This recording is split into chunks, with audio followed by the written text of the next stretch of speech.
Sous les dehors très polissés de son siège en Suisse, la FIFA est en ébullition après la décision hier de la commission d'éthique de suspendre Sepp Blatter, Michel Platini et plusieurs autres cadres du football mondial.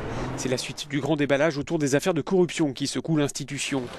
Blatter, le président démissionnaire de la FIFA, veut-il entraîner dans sa chute Platini, le patron de l'UEFA? C'est ce qu'avancent certains observateurs ce vendredi.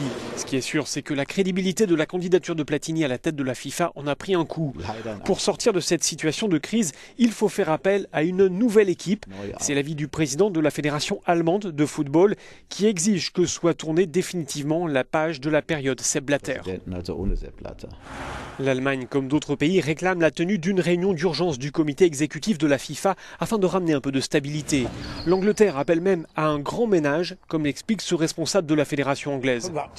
Depuis une quarantaine d'années, dit-il, la FIFA est une organisation corrompue. C'est pour ça que ça va être compliqué de la réformer. Mais c'est pour ça qu'il faut tout remettre à plat avec un nouveau programme, avec de nouvelles têtes, avec des gens qui ne soient pas issus du monde du football. Dans l'immédiat, l'intérim à la tête de la FIFA est assuré par le Camerounais Issa Hayatou, actuel patron de la Confédération africaine de football. Sepp Blatter, lui, aurait fait appel de sa suspension par le biais de ses avocats. C'est ce qu'affirme ce vendredi le New York Times. De son côté, Michel Platini rejette en bloc toutes les allégations qui le visent.